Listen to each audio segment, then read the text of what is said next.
अस्सलाम वालेकुम, मैं हूं रेहान तारिक और आप देख रहे हैं दस्तक। पाकिस्तान में एक बार फिर वीडियो स्कैंडल की गूंज है। इस वीडियो स्कैंडल की जद में कोई बड़ी शख्सियत नहीं है, बल्कि इस वतन की 350 बेटियां हैं और इन बेटियों का ताल्लुक पाकिस्तान भर की मुख्तलिफ कम्युनिटीज से है।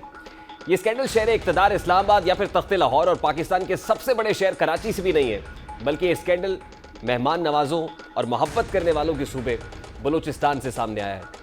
ये स्कैंडल उस वक्त सामने आया जब एक मां कायदाबाद थाने पहुंची, यानी कोयटा में कायदाबाद थाने में जाकर दस्तक दी।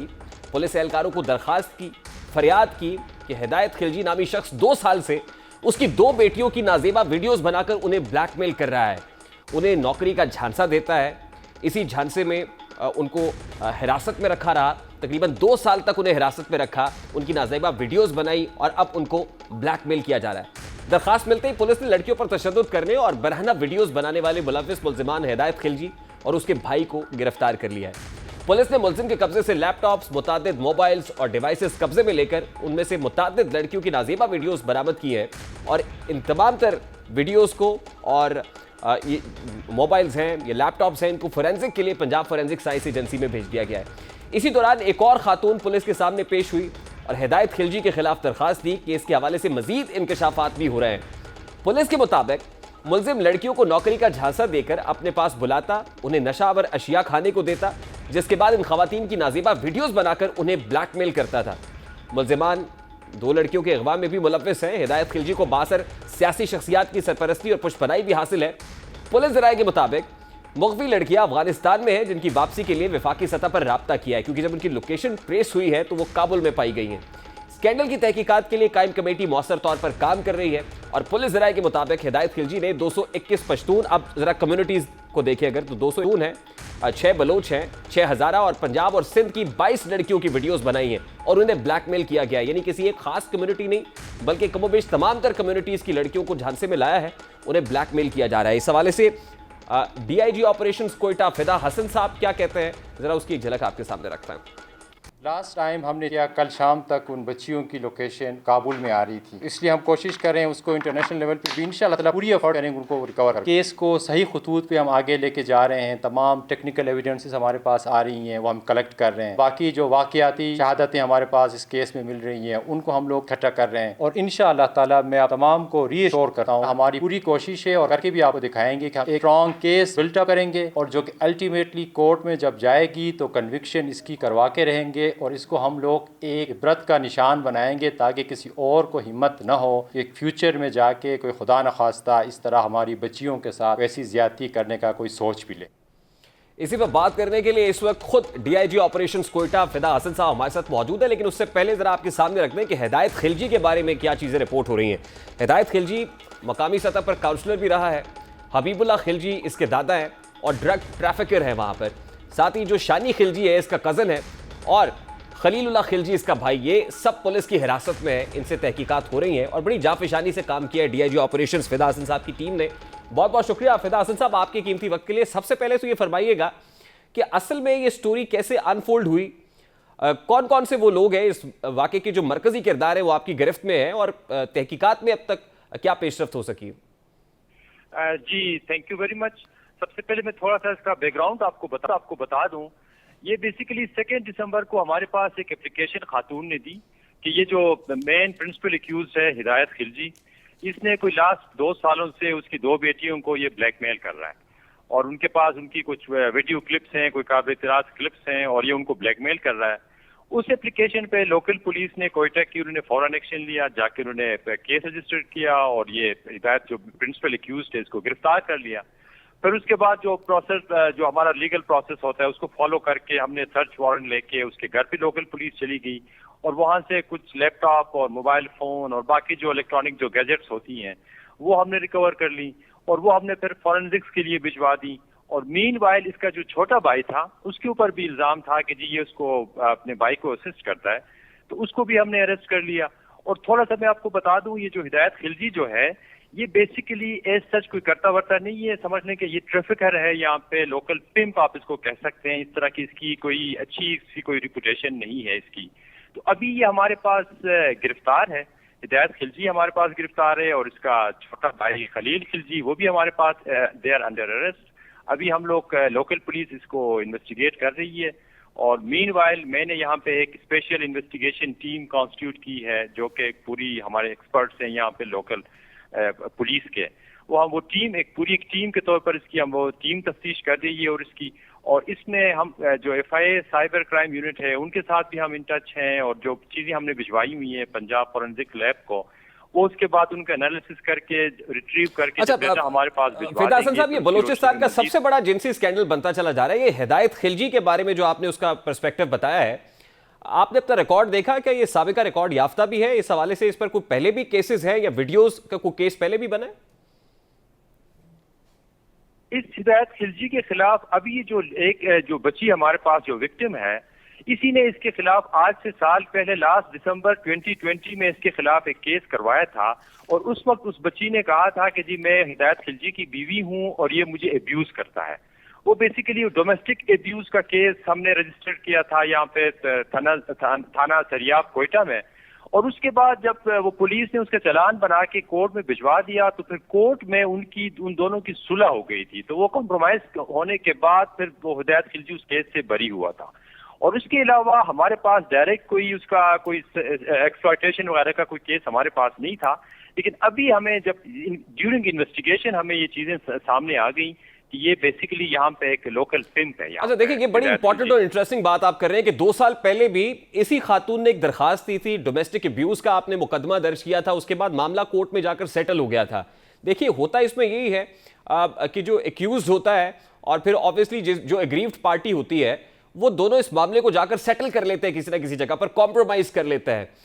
अभी जो आपके पास इतने सब्सटैंशियल एविडेंसेस मौजूद हैं कि इक्वेटल नहीं हो पाएगा मुलजिम का, इसको करार वाक़ई सजा मिलेगी, क्योंकि बहुत सारी वीडियोस आ रही है, लोग बड़े दिल गिरफ्ता है, रंजीदा हैं, लोगों का दिल दुखा है और हमारा इमेज यकीनन इससे मुतासर होता है। तो आपके पास अभी तक केस कितना स्ट्रांग दिखाई दे रहा है कि हिदायत खिलजी और उसके साथ जो मुलव्विस लोग हैं उनका इक्वेटल ना हो अल्टीमेटली कोर्ट से जाके? जी, इसमें इंशाअल्लाह ताला हम तो पूरी कोशिश करेंगे। जो हमारे पास टेक्निकल एविडेंसेस जितनी भी हैं, हम उनकी कलेक्शन के ऊपर हम जा रहे हैं और ऑलरेडी हम गए भी हैं। और इंशाअल्लाह ताला जब हमारे पास रिपोर्ट्स आएंगी, लैब की रिपोर्ट आएगी और उसके बाद FIA की रिपोर्ट आएगी, तो इंशाअल्लाह ताला हम कोशिश करेंगे टेक्निकल एविडेंस के ऊपर इसको जाके एक स्ट्रॉन्ग केस हम बिल्टअप कर लें। जब एक स्ट्रॉन्ग केस बनाएंगे तो इंशाअल्लाह ताला आगे हमारी पूरी कोशिश है कि हम इस केस को कोर्ट के थ्रू कन्विक्शन की तरफ लेके जाएं। और हमारे पास हैं टेक्निकल एविडेंसेस, इस दफा हम काफी उसकी शहादतें हम इकट्ठी कर रहे हैं और आगे हम स्ट्रॉन्ग केस बनाएंगे। अच्छा, लास्टली फिदा हसन साहब मुझे ये बताइएगा कि क्योंकि there are number of videos, तकरीबन 230 के करीब वीडियोस बताई जा रही हैं जो इनसे बरामद हुई हैं, और उसके साथ सोशल मीडिया के ऊपर तो एक भरमार है, बहुत सारी वीडियोस सामने आ रही हैं। वो 1, 2, 3 खवातीन नहीं है बल्कि मल्टीपल वीडियोस हैं, मुख्तलिफ खवातीन अपना दुखड़ा सुना रही हैं। तो क्या एक ही दरखास्त है, एक ही पिटिशन आपके पास है या मजीद खवातीन ने भी पुलिस से रब्ता किया है? जी, उसके 2-3 दिन बाद ही हमारे पास एक और एप्लीकेशन आ गई एक और खातून की तरफ से कि ये हिदायत खिलजी है, मुझे भी ये ब्लैकमेल करता रहा है और मेरी भी वीडियोस इसने बनाई हुई है। तो उसकी एप्लीकेशन पे भी again another case was registered against हिदायत खिलजी। और अभी इस वक्त हमारे पास हिदायत खिलजी के खिलाफ 2 केसेस रजिस्टर्ड हैं और दोनों हम अलग अलग करवा रहे हैं। केसेस अभी रजिस्टर्ड हैं इस वक्त, अभी तक, आज की डेट तक। बहुत बहुत शुक्रिया था हसन, हमारे साथ मौजूद थे। And we really hope and pray कि अब की बार मुलजिम का इक्वेटल ना हो, बल्कि इतने स्ट्रॉन्ग एविडेंसेस हों और केस इतना स्ट्रॉन्ग पुटअप हो कि एक डेटरेंस क्रिएट हो और मुस्तकबिल में कोई भी हिदायत खिलजी, खलील खिलजी या शानी खिलजी कोशिश ना करे कि किसी भी बिनते हवा का आंचल तार तार हो। एक और मामले की जाने बढ़ते हैं जी। इस मामले का ताल्लुक भी बलोचिस्तान से है। ये मुकदमा भी आम पाकिस्तानी का है। ये दस्तक है 25 रोज से सख्त सर्दी में गवादर में अपने हुकूक के लिए धरना दिए हुए माहीगीरों की। ये दास्तान है पढ़े लिखे बलोचिस्तान के नौजवानों की। ये दुख है बलोचिस्तान की खवातीन और शफाफ समंदर के किनारे रेत से खेलते गवादर के बच्चों का। हजारों की तादाद में मुजाहिरीन गुज़श्ता 25 रोज से हर दिन मीरे रियासत के दर पर दस्तक देते रहे और उनके इशूज किसी और के इशूज नहीं है, मसाइल नहीं है, अपने ही लोगों, मकामी बाशिंदों के प्रॉब्लम्स हैं। वो क्या कह रहे हैं, क्या फरियाद कर रहे हैं, जरा उसकी एक झलक आपके सामने रखते हैं। ये गवादर को हक दो तहरीक है। ये गवादर के बासी हैं जो अपने इशूज के लिए मीरे रियासत के दर पर दस्तक दे रहे हैं, अपने मसाइल के हल के लिए दुहाई देते हैं। उन्हें रोजगार चाहिए, उजले समंदर की सीप और मछलियों तक उन्हें रसाई, एक्सेस चाहिए, उन्हें अपनी रियासत से तहफ़्फ़ुज़ चाहिए, प्रोटेक्शन मांग रहे हैं। वो अपने घरों से बाहर निकलकर आज़ादी से सांस लेना चाहते हैं, यानी जीना चाहते हैं। ये सब हुकूक वो मीरे रियासत से मांगते हैं। क्योंकि उन्हें यह हक आईने पाकिस्तान देता है। मगर सूबाई और वफाकी हुकूमतें उन्हें यह हक देने से इनकारी हैं। आज गवादर के साहिल पर जमा इन मुजाहिरीन में पूरे बलूचिस्तान से लोग शरीक हैं। मुजाहिरीन गवादर में पीने के साफ पानी की फराहमी, गैर कानूनी फिशिंग की रोकथाम, लोड शेडिंग के खात्मे और रोजगार की फराहमी का मुतालबा करें। और ये सब बेसिक राइट्स हैं, ये बुनियादी हुकूक हैं जो रियासत पाकिस्तान ऑब्वियसली उसकी रिस्पॉन्सिबिलिटी है कि इन लोगों को दे। और इन्हीं के यहाँ जितने रिसोर्सेज हैं, अगर उसकी एक्सप्लॉयटेशन होगी, बाहर से लोग आकर डेमोग्राफिक शिफ्ट की कोशिश करेंगे, तो ऑब्वियसली ये अपने हुकूक के हक में आवाज़ बुलंद करने में हक बजाने में इनको ये सब चीज़ें चाहिए और मेरे रियासत से चाहिए। 4 हुकूक की फराहमी की जद्दोजहद इस वक्त बलूचिस्तान की तारीख की सबसे बड़ी सियासी तहरीक बनकर उभर रही है। गवादर को हक दो का नारा आज पूरे मुल्क में गूंज रहा है।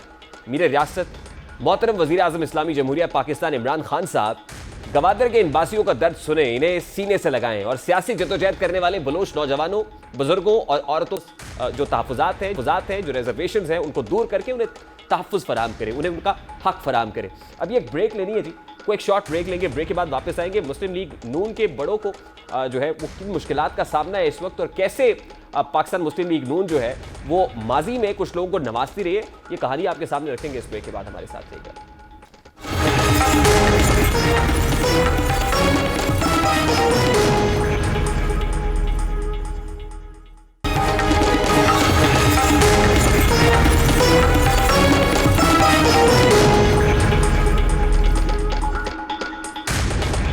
Welcome back. Gilgit Baltistan supreme court के साबिक चीफ जज जस्टिस रिटायर्ड राना शमीम का केस अहम मरहले में दाखिल हो गया है।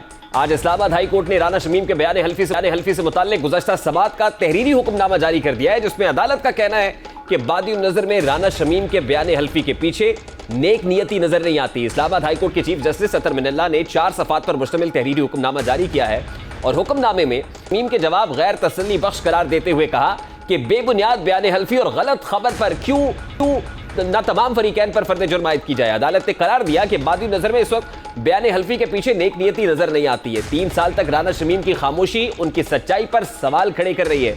राना शमीम ने 15 जुलाई 2018 की गुफ्तगू का हवाला दिया। बयान हल्फी में एक ऐसे जज का नाम आया जो बैरून मुल्क छुट्टियों पर थे। हुक्मनामे में मजीद कहा गया कि राना शमीम ने जवाब में वाज़ेह कहा है कि उन्होंने बयान हल्फी अखबार को नहीं दिया। अपीलों की समाअत के वक्त बयान हल्फी की अखबार में अशात के अलावा रिपोर्टर, एडिटर और पब्लिशर के पेशा वराना तर्ज अमल पर भी सवालिया निशान है। अगर बरतानवी नोटरी पब्लिक ने इजाजत के बगैर बयान हल्फी लीक किया तो संगीन नताइज होंगे। अदालत में यकीनन ग्राउंड्स तो मौजूद है जो राना शमीम का बयान हल्फी गलत दिखाती हैं। उन्होंने कहा कि खबर की अशात का वक्त बहुत अहम है क्योंकि ये वक्त इन अपीलों से मुताल्लिक है जो समाअत के लिए मुकर्रर थी। एक अखबार के रिपोर्टर और पब्लिशर पर भी सवाल उठता है। तहरीर हुक्मनामे में कहा गया कि राना शमीम ने तासुर देने की कोशिश की है कि बयान हल्फी नोटरी पब्लिक लंदन ने लीक किया, जिसके बाद और भी जरूरी हो गया है कि राना शमीम अब असल बयान हल्फी पेश करें। इस्लामाबाद हाई कोर्ट में तौहीन अदालत केस पर 13 दिसंबर को होगी और फरीकैन मुतमईन करें कि क्यों ना उन पर फर्द जुर्म आयद करके कानूनी कार्रवाई की जाए। इस हवाले से इस्लामाबाद हाई कोर्ट ने वाज़ेह तौर पर ऑब्जर्वेशंस दिए। इस्लामाबाद हाई कोर्ट के तहरीरी फैसले ने जहां बयान हल्फी की साख पर सवालात उठा दिए हैं, वही मुस्लिम लीग नून का बयानिया भी खत्म होता दम तोड़ता हुआ दिखाई देता है। वही मुस्लिम लीग नून जो बयान हल्फी सामने आने के बाद शरीफ खानदान को दी जाने वाली सजाओं पर रिलीफ की तलबगार थी, अब एक बार फिर बंद गली में जाती हुई दिखाई दे रही है। जस्टिस रिटायर्ड राना शमीम का बयान हल्फी सामने आने के बाद मुस्लिम लीग नून ने केस की पैरवी की है और ना ही इस केस के हवाले से फरीक बनी।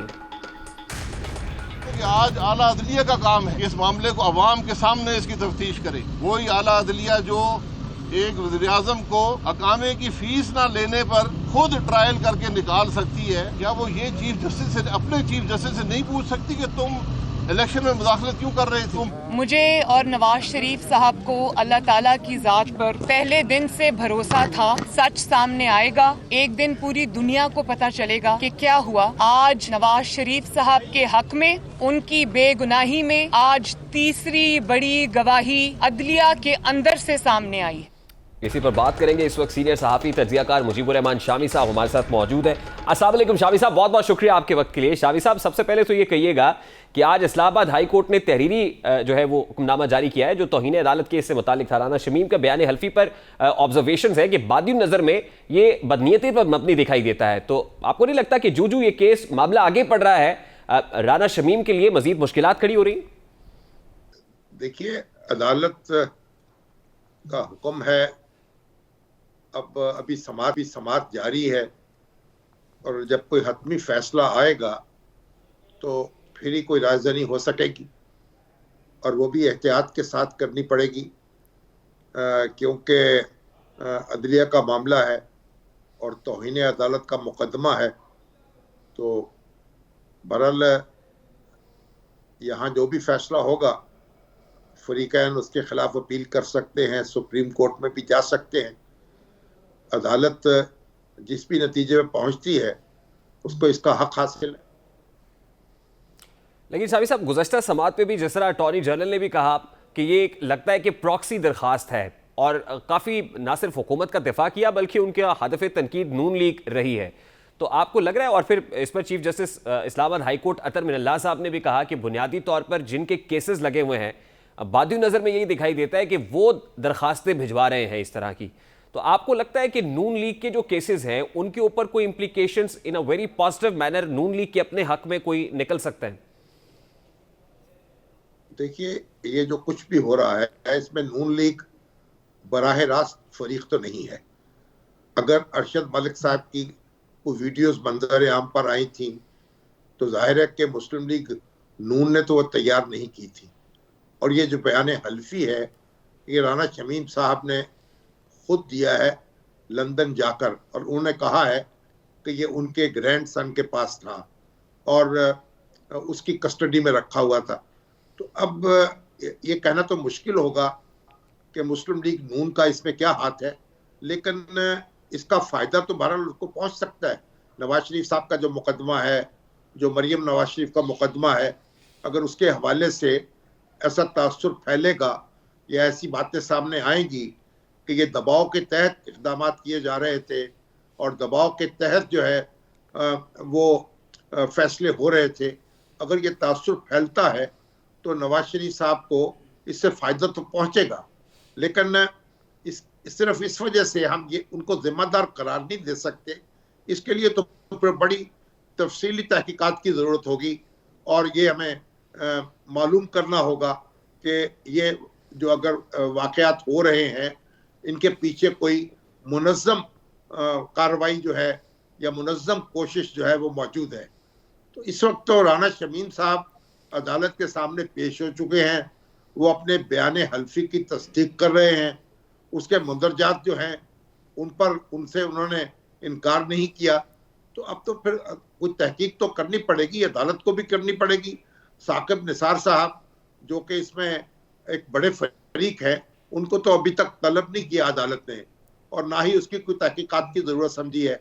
अभी तो मेरा ख्याल है अगर तौहीन अदालत का मामला है तो ये तो इस्लामाबाद हाई कोर्ट के एक हाजिर सर्विस जज जो है उनका जिक्र करने के हवाले से बनता है। तो फिर मामला अगर उन्हीं तक महदूद रहना है तो फिर दूसरे मामलात में तो फिर रायज़नी जो है बहुत मुश्किल हो जाएगी। अगर इसको वसीतर तनाजुर में देखा जाए तो फिर एक तफसीली तहकीकात की ज़रूरत होगी, उसे अदलिया करा ले या हुकूमत करा ले, बहरहाल उसकी ज़रूरत महसूस की जाती रहेगी। जिन तफसीली तहकीकात की तरफ आप इशारा कर रहे हैं, क्योंकि अटॉर्नी जनरल से मुआवनत तलब की है इस्लामाबाद हाई कोर्ट ने और अटॉर्नी जनरल की ये राय थी कि असल में सिर्फ इसी केस पर तकिया नहीं करना चाहिए बल्कि जो माजी के तमाम तर केसेस हैं, और दरखास्त गुजार से भी उन्होंने इस्तदा की कि अपनी दरखास्त को अमेंड करके लेके आए और उसमें उन तमाम तर केसेस का हवाला भी दीजिए। आप देखिए सर कि माजी में पाकिस्तान मुस्लिम लीग नून की जानिब से दबाव का, ख़ासतौर पर अदालतों का एक यकीनन एक सेंटिमेंट मौजूद है ऐसा, और फिर ये कहा गया कि उन लोगों को जिनसे उन्होंने काम लिया था उनको नवाजा भी गया। रफ़ीक तारड़ साहब की एग्जाम्पल दी जाती है, सईदुज़्ज़मान सिद्दीकी साहब की एग्जाम्पल दी जाती है, वो राना मकबूल साहब वो जो आजकल सेनेटर है पाकिस्तान मुस्लिम लीग नून के साबिक आईजी, उन पर जैसे नवाजिशात हुई। तो इस हवाले से पाकिस्तान मुस्लिम लीग नून को उसकी हिस्टोरिकल जो बैकग्राउंड है वो याद कराई जाती है। शामी साहब देखिए, जस्टिस रफ़ीक तारड़ साहब या सईदुज़्ज़मान सिद्दीकी साहब बड़े बावकार जज रहे हैं। उनके जज के तौर पर उनके कंडक्ट पे तो कोई उंगली उठाना बहुत मुश्किल है, और रिटायरमेंट के बाद आप किसी भी जज की खिदमत जो है उनसे इस्तेफादा कर सकते हैं कि जज को भी हक हासिल है किसी पार्टी में शामिल हो जाए, कोई सियासी किरदार अदा करना चाहे तो अदा करे। तो जहाँ तक राना मकबूल साहब का ताल्लुक है, वो भी एक सरकारी ओहदे से रिटायर हुए तो उसके बाद पार्टी में शामिल हुए, तो ये एक इसमें कोई गैर मामूली बात नहीं है।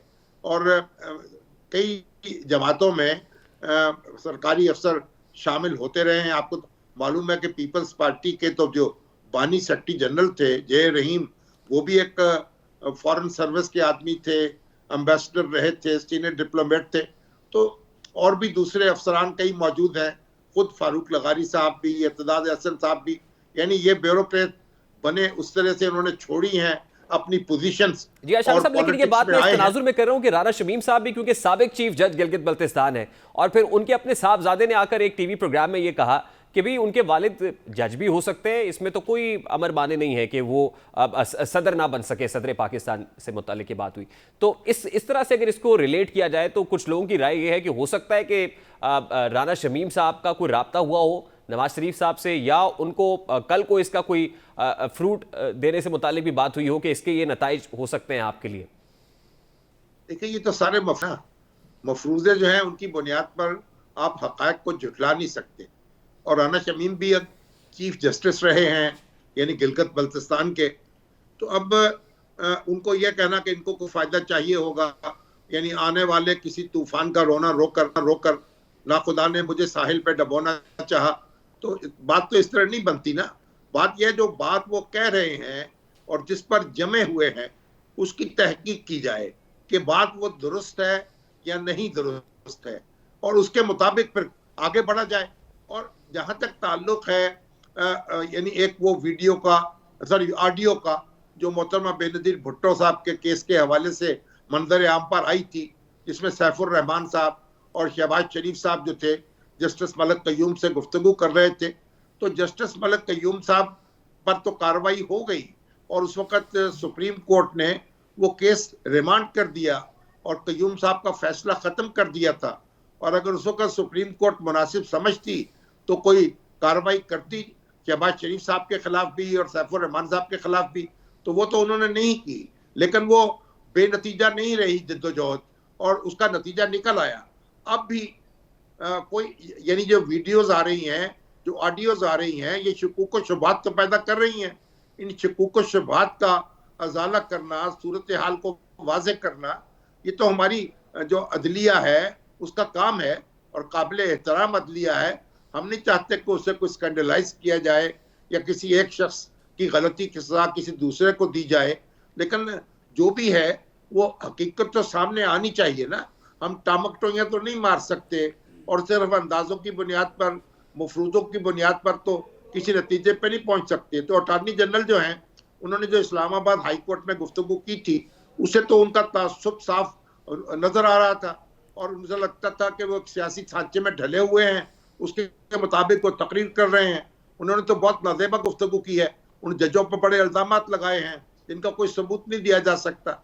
और फिर आप देखें, अगर आप यही कहेंगे कि हर वाक़या जो है उसकी तहकीकात के लिए फिर क्या 1857 से शुरू करेंगे या 1947 से शुरू करेंगे? यानी ये तो कोई बात ना हुई कि आप जस्टिस मुनीर से शुरू कर लें, आप भुट्टो के केस से शुरू कर लें, आप बेनज़ीर भुट्टो के केस से शुरू कर लें। ये तो सारी एक उलझाने की साहब, इसका मतलब आप ये समझते हैं कि इसको टेस्ट केस के तौर पर रखना चाहिए और यहां से तो कम से कम शुरू करना चाहिए, ये आप कह रहे हैं। और उसके बाद अगर मामला आज सामने है उस पर गौर करें। और अटॉर्नी जनरल का काम मामलात को उलझाना नहीं है अपने सियासी एजेंडे के तहत। उनको कानूनी मुआवनत करनी चाहिए और उनको चाहिए थी, और उनको अदलिया को असिस्ट करना चाहिए था इस हवाले से कि मौजूदा जो अभाम पैदा हुआ है, जो कन्फ्यूजन पैदा हुई है, उसको कैसे दूर किया जाए और कैसे कार्रवाई को आगे बढ़ाया जाए। अच्छा शाफी साहब, आप कुछ पॉलिटिक्स की अगर बात की जाए तो हुकूमत अपनी ही मिसमैनेजमेंट, बैड गवर्नेंस, मुश्किल की वजह से कुछ देर के लिए तकलीफ में दिखाई देती है, लेकिन उसके बाद पीडीएम कुछ ऐसा कर देती है कि हुकूमत फिर से कॉन्फिडेंट हो जाती है। तो आपको लगता है कि इस वक्त पाकिस्तान मुस्लिम लीग नून और पीडीएम की सियासत बंद गली में दाखिल हो चुकी है? नहीं, अगर दोनों बंद गली में है तो फिर तो बड़ी अच्छी बात है, अपनी अपनी गली में कवाली करते रहें। तो असल में तो जो अपोजिशन है वो हुकूमत की कमजोरियों की वजह से तवानाई पकड़ रही है, और हुकूमत जो है वो अपोजिशन की कमजोरियों की वजह से अपने आप को ताकतवर महसूस कर रही है। अपने अपने मेरिट के तौर पर दोनों जो है कोई मजबूत तौर पर खड़े नहीं हुए, तो एक दूसरे की कमजोरियों ने उनको ताकतवर बनाया है। और ये सियासत में ये ऊंच नीच होती रहती है।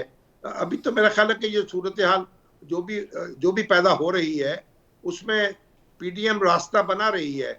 और मामला तो यही है कि इंतखाबात जो हैं आइंदा उनके लिए तैयारी की जाए और जिस कदर जल्द मुमकिन हो मुल्क में इंतखाबात कराए जाएं और फिर वो मुनसफाना और आज़ादाना होने चाहिए। उनके इंतजामात ऐसे हों कि उन पर कोई उंगली ना उठाई जा सके।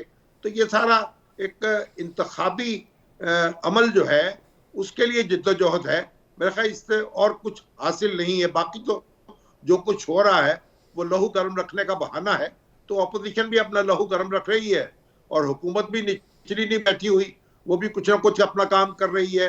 कोई ऐलानात कर रही है, कोई वादे कर रही है, कोई लोगों को कुछ ना कुछ खिलौने दे रही है। तो ये अच्छी बात है। सियासी अमल इसी तरीके से आगे बढ़ता है। अपोजिशन को अपना काम करना चाहिए, हुकूमत को अपना काम करना चाहिए और फैसला करने का हक तो फिर अवाम के पास है। इस वक्त तमाम तर पॉलिटिकल पार्टीज, ऑलमोस्ट तमाम तर सियासी जमातें इलेक्शन मोड के अंदर है। आप कह रहे हैं कि इंतखाबात की तैयारी कर रहे हैं, हुकूमत जो है वो फीते काट कर रही है।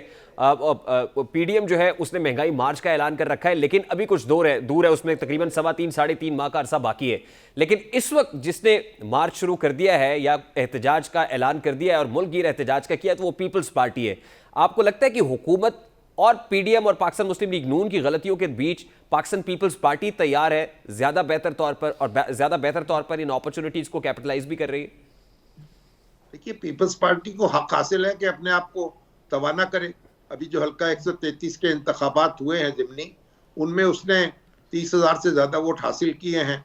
उसको एक हौसला मिला है और उसमें एक तवानाई उसने अपने अंदर महसूस की है।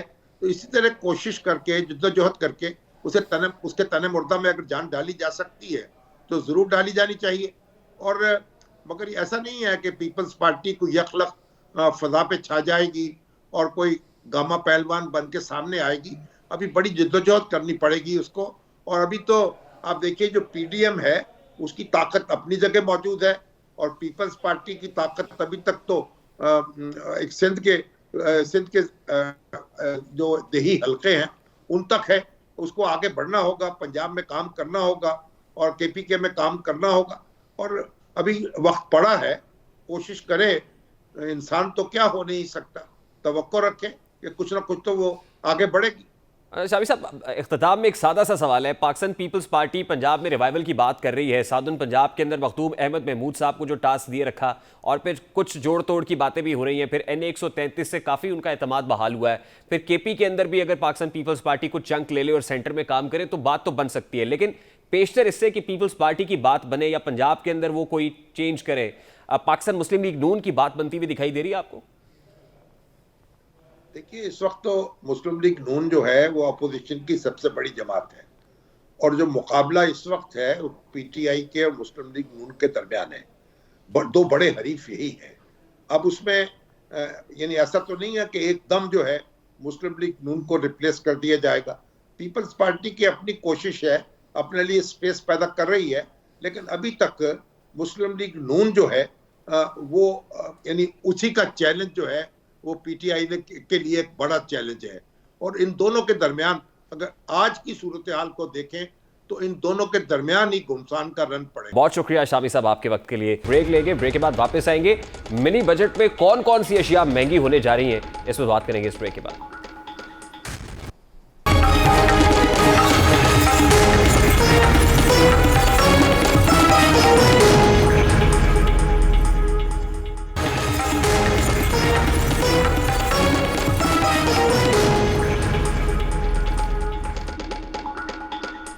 Welcome back. IMF की ख्वाहिश पर आवाम की जेबों पर कैंची चलाने का नया मंसूबा तैयार हो गया है। अगले हफ्ते IMF के साथ मुआहदे के तहत मिनी बजट लाया जाएगा और मिनी बजट में आवाम को दी जाने वाली सब्सिडीज और टैक्स छूट खत्म कर दी जाएगी, जबकि हुकूमत की कोशिश है कि आवाम की जेबों से 350 अरब रुपए इजाफा निकलवाए। खर्चा है कि इससे मुल्क में महंगाई का बड़ा तूफान आ रहा है, मगर मुशीर खजाना के मुताबिक घबराने की कोई जरूरत नहीं है। कब तक पार्लियामेंट में आ जाएगा? अभी आ जाएगा इंशाल्लाह। आप देखेंगे एक हफ्ते में। अभी मैं आपको अभी क्या बताऊं, इंशाल्लाह जो है वो देखेंगे कि इसका कोई हफ्ते में पार्लियामेंट में और जी एक हफ्ते में हम पार्लियामेंट वगैरह में ले आएंगे इसको। मिनी बजट तो आ रहा है, लेकिन मुशीर खजाना मिनी बजट तजावीज़ बताने से गुरेजा है। महंगाई के तूफान से इनकारी है, मगर ताहाल सामने आने वाली रिपोर्ट्स के मुताबिक मिनी बजट में IMF शराइत के तहत टैक्स छूट और रियायत और मराहत खत्म की जा रही हैं। 350 अरब रुपए की टैक्स छूट खत्म करने के लिए तरमीमी फाइनेंस बिल में शेड्यूल 6 मुकम्मल खत्म या इसमें तरामीम की जा रही हैं और छठे शेड्यूल के खात्मे या तरमीम से 350 अरब रुपए की टैक्स बरात खत्म हो जाएगी। मोबाइल फोन, स्टेशनरी और इसी तरह से पैक्ड फूड आइटम्स पर टैक्स छूट खत्म किए जाने का इम्कान है। जीरो रेटेड टैक्स सेक्टर से भी सेल्स टैक्स छूट मुकम्मल तौर पर खत्म की जा रही है। जिन अशिया पर सेल्स टैक्स 17% से कम है उन पर भी सेल्स टैक्स 17% तक किए जाने का इम्कान है। मखसूस शोबों को हासिल टैक्स छूट को भी खत्म किए जाने का इम्कान है। अगर हुकूमत इन तमाम तर सेक्टर्स पर खत्म कर देगी तो सवाल यह है कि मुशीर खजाना कैसे महंगाई ना बढ़ने की यकीन दहानी करा रहे हैं। क्या शौकत तरीन भी दीगर वज़रा की तरह महज तसलियाँ ही दे रहे हैं? टैक्स छूट के खात्मे से महंगाई क्यों नहीं बढ़ेगी? मुशीर खजाना ने तो गुज़श्ता रोज़ ही कौम को उम्मीद दिलाई थी कि घबराना नहीं है। जैसे नीचे आएगी तो ये सब चीज ठीक हो जाएगी। हमारा तो ये मोटो है, हमारा लीडर भी कहता है, मैं भी कहता हूँ, घबराना नहीं। हुकूमत पाकिस्तान को अगले 12 बरस यानी जनवरी तक IMF की शराइत पर अमल दरामद कराना है। इस हवाले से आने वाले जो डेज हैं बड़े इंपॉर्टेंट है। इस हवाले से कोई जो है वो ज़्यादा दिन नहीं रह गए हैं। अगला साल चढ़ने में चंद रोज़ बाकी हैं। 12 जनवरी तक की अमल दरामद जो है मुकम्मल होना है। टैक्स छूट से बुनियादी ज़रूरत की अशिया महंगी होने का इम्कान है। अगर हुकूमत के लिए IMF की शराइत पर कर्ज लेना मजबूरी है तो हुकूमत ज़रूरी कर्ज ले, लेकिन इस कर्ज का बोझ कम अज़ कम आम आदमी पर नहीं डाला जाना चाहिए।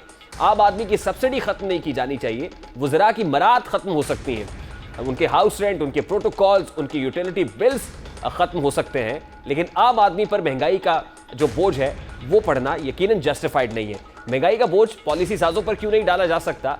महंगाई की चक्की में आम आदमी ही क्यों पिसता चला जा रहा है? ये बड़े इंपॉर्टेंट सवाल है। महंगाई से आम आदमी की कमर झुक, जबकि हुकूमत ताहाल दावा कर रही है कि पाकिस्तान तो दुनिया का सस्ता तरीन मुल्क है। यह दावा मीर रियासत और उनके कैबिनेट मेंबर्स खुद कर रहे हैं। कहूंगा कि पाकिस्तान दुनिया में सबसे सस्ता मुल्क है। इमरान खान साहब ने कहा कि महंगाई जो है वो सबसे कम है पाकिस्तान में। आप इस बात से इत्तेफाक करते हैं? लंदन के मुकाबले में तो कम है। पाकिस्तान दुनिया का हिस्सा है। ये महंगाई इट्स ग्लोबल इन्फ्लेशन का इशू है। ये अली जैदी साहब ने, वफाकी वजीर है, वो कह रहे हैं कि पाकिस्तान में महंगाई लंदन के मुकाबले में कम है। वफाकी हुकूमत का दावा है कि पाकिस्तान में महंगाई अमेरिका और बरतानिया से कम है, लेकिन हुकूमत ये नहीं बता रही कि बरतानिया में एक दिन की मजदूरी से दिहाड़ी और एक हफ्ते का घर का सामान खरीद सकता है। हुकूमती दावों के बीच आज ही अदारा शुमारियात ने अपनी हफ्तावार रिपोर्ट जारी की है और इस रिपोर्ट के मुताबिक हफ्तावार बुनियादों पर महंगाई 18% से नीचे नहीं आ सकी है। गुज़श्ता हफ्ते मुल्क में महंगाई की मजबूरी शरह 18.58% रिकॉर्ड की गई है। रिपोर्ट के मुताबिक गुज़श्ता हफ्ते 19 अशियाए ज़रूरिया की कीमतों में इजाफा रिकॉर्ड किया गया, लेकिन घबराना हरगिज़ नहीं है, क्योंकि वज़ीर आज़म ने अवाम पर फिर तसल्ली दी है कि सर्दियाँ गुजार लें, फिर दूध और शहद की नहरें बहेंगी। महंगाई तो है और लोग मुश्किल में हैं। ये मुश्किल वक्त जो है, जो हमारे ख्याल में ये सर्दियां बड़ा मुश्किल वक्त, ये सर्दियों के बाद हमारा ख्याल है कि ये आहिस्ता आहिस्ता चीजें कीमतें नीचे आ जाएंगी। 2020 वो साल होगा जो ये मुल्क तरक्की करेगा, जो खुशहाली आएगी इंशाअल्लाह। हमारा ये जो आने वाला साल है जिसमें मैं समझता हूँ कि लोगों को नौकरियां मिलेंगी, खुशहाली जिसके ऊपर बेस कर रहे हैं हम, ये इंशाअल्लाह पाकिस्तान 2020 ये है पाकिस्तान में वो साल जब एक मुल्क अपने ऊपर की तरफ अब जाएगा। ये साल है हमारा 2020 लोगों को नौकरियां देने का, ग्रोथ रेट बढ़ाने का, कि जो अब तक पहला साल 2019 का स्टेबलाइजेशन का था, ये इंशाल्लाह इस मुल्क को आगे बढ़ाने का है। दावे तो बड़े बड़े थे, ऐलानात भी किए गए थे। अच्छा वक्त आया है, ना ही तरक्की और खुशहाली का ख्वाब शर्मिंदा ताबीर होता हुआ दिखाई दे रहा है। गुज़श्ता 3 बरस के दौरान हुकूमत की जानिब से अवाम की जेबों पर कैंची चलाई गई है। पाकिस्तान तहरीक इंसाफ के दौरे हुकूमत में 8वीं बार बिजली की कीमतों में इजाफा हुआ है। मौजूदा हुकूमत ने 3.25 बरस के दौरान अवाम पर सिर्फ बिजली कीमत में अवाम की जेबों से 1500 अरब इजाफे निकलवा लिए हैं। हुकूमत ने जहां बिजली की बुनियादी कीमत में इजाफा किया है, वहीं सेमाही और माहाना बुनियादों पर महज फ्यूल एडजस्टमेंट की मद में भी अवाम की जेबों पर कैंची चलाई गई है। पाकिस्तान तहरीक इंसाफ ने जुलाई 2018 से नवंबर 2021 तक बिजली के नरखों में 43% इजाफा किया है। बिजली के बुनियादी नर्ख 2018 में 11 रुपये 72 पैसे थे, जो अब 4 रुपये 72 पैसे के इजाफे के बाद 16 रुपये 44 पैसे हो चुके हैं। यही नहीं है, बल्कि इसी दौरे हुकूमत में 20 बरस बाद फरवरी 2021 में हर महीने 50 यूनिट तक के इस्तेमाल करने वाले लाइफलाइन सारिफीन के लिए भी नर्ख बढ़कर 3 रुपये 95 पैसे तक फी यूनिट पे पहुंच गए, जो इससे कबल सिर्फ 3 रुपये फी यूनिट थे। इस इजाफे के बावजूद गर्दिशी कर्जों में कमी की बजाय इजाफा हो रहा है, और यह इजाफा इस वजीर आजम के दौर में हो रहा है, जिन्होंने इन कर्जों की वजह से रातों को नींद ना आने से मुतालिक बताया था कि उन्हें गर्दिशी कर्ज की वजह से, जो मुल्क पर कर्जे चढ़े हुए हैं, उसकी वजह से रात को नींद नहीं आती। जो सबसे बड़ा इस वक्त पाकिस्तान का अगर एक चैलेंज है जो मुझे कई दफ़ा रात को नींद नहीं आती सोच के, वो है हमारी पावर मिनिस्ट्री, जो बिजली है। अगर हमने कोई भी अवाम को एक ऐसी बिजली देनी है कि जो एक वो अफोर्ड भी कर सकें, और साथ साथ ये जो कर्जों का पहाड़ चढ़ता जा रहा है, जो सर्कुलर डेट है, इसको कैसे बचाएं। अब पाकिस्तान तहरीक इंसाफ के दौरे हुकूमत में बुनियादी और सेमाही फ्यूल एडजस्टमेंट्स की मद में 7 मरतबा बिजली की कीमतों में इजाफा हुआ है। बिजली की कीमत में 7 रुपए 48 पैसे फी यूनिट इजाफा किया गया है। अवाम पर बिजली की कीमतों में इजाफे का 750 अरब रुपए से जायद का इजाफी बोझ डाला गया है। पाकिस्तान तहरीक इंसाफ हुकूमत ने पहली बार 1 जनवरी 2019 को बिजली 1 रुपए 27 पैसे फी यूनिट महंगी की। मौजूदा दौरे हुकूमत में दूसरी बार 1 जुलाई 2019 को बिजली 1 रुपए 49 पैसे फी यूनिट महंगी हुई। तीसरी बार बिजली की कीमत में 53 पैसे फी यूनिट इजाफा किया गया। पाकिस्तान तहरीक इंसाफ के दौरे इक्तदार में चौथी बार बिजली की कीमत में 30 पैसे फी यूनिट इजाफा हुआ। इसी तरह 5वीं बार बिजली 26 पैसे फी यूनिट महंगी हुई। आवाम को रिलीफ देने की बजाय सेमाही बुनियादों पर बिजली की कीमतों में इजाफे के अलावा बिजली का बुनियादी टैरिफ जो बेसिस टैरिफ है वो फरवरी 2021 में 1 रुपए 95 पैसे फी यूनिट बढ़ाया गया। मौजूदा हुकूमत ने 7वीं बार नवंबर 2021 में बिजली 1 रुपए 68 पैसे फी यूनिट तक महंगी की। अब की बार मौसम सरमा की आमद के साथ ही हुकूमत ने सनतों और घरेलू सारिफीन को गैस की बजाय बिजली इस्तेमाल करने का मशवरा दिया ताकि कैपेसिटी पेमेंट्स के मामले से निपटा जा सके। लेकिन इन्हीं मशवरों के बीच हुकूमत ने बिजली के सारिफीन के लिए नर्ख में फी यूनिट 4 रुपए 74 पैसे इजाफे का ऐलान कर दिया है। यह इजाफा अक्टूबर के दौरान इस्तेमाल की गई बिजली पर किया गया है और इस फैसले से सारिफीन पर 60 अरब रुपए का इजाफी बोझ डाला जाएगा। कबल सितंबर में इस्तेमाल की गई बिजली की कीमत में सारिफीन ने 2 रुपए 51 पैसे फी यूनिट इजाफी रकम दी थी। यानी बिजली के मामले पर आहिस्ता आहिस्ता स्लोली ग्रेजुअली झटके आवाम को महसूस होते रहेंगे। सर्दियां आ गई हैं मगर बिजली के ना तो नरखों में कमी आ रही है और ना ही इसको रिलीफ मिल रहा है। मीर रियासत से जो कॉमनर है वो सवाल कर रहा है कि तुम आसमां की बुलंदी से जल्द लौट आना, मुझे ज़मीन के मसाइल पर बात करनी है। अभी एक ब्रेक लेंगे, ब्रेक के बाद वापस आएंगे, एक और अहम इशू को उठाएंगे और वो इशू है केपी से मुतालिक, जहां पर प्री पोल रिगिंग की आवाज़ आ रही है। इस ब्रेक के बाद बात करते हैं।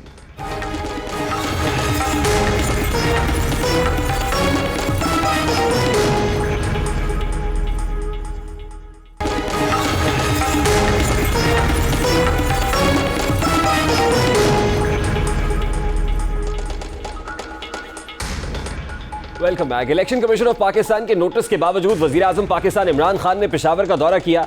अरबों रुपए का ऐलान हुआ। वजीर आजम के दौरे को प्री पोल रिगिंग का नाम दिया गया, लेकिन इसी दौरे के अगले रोज इलेक्शन कमीशन को सूबे में इंतखाबी ज़ाब्ता अखलाक की 487 खिलाफ वर्जियों की शिकायत मौसूल हुई है। 487।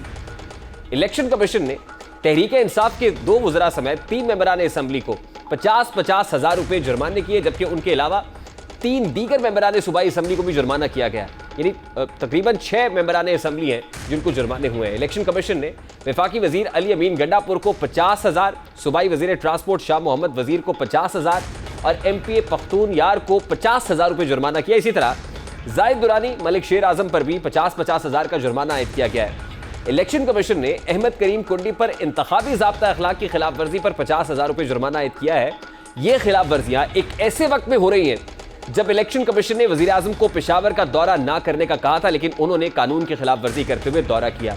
अब देखना यह है कि जो खिलाफ वर्जियां हो रही है, election commission of Pakistan notice ही जारी करता है, कोई एक्शन भी लेता है। प्रोग्राम का वक्त अपने इख्तिताम को पहुंचा। आपसे मुलाकात होगी इंशाल्लाह अगले हफ्ते। अपना रखिएगा ख्याल। अल्लाह हाफ़िज़।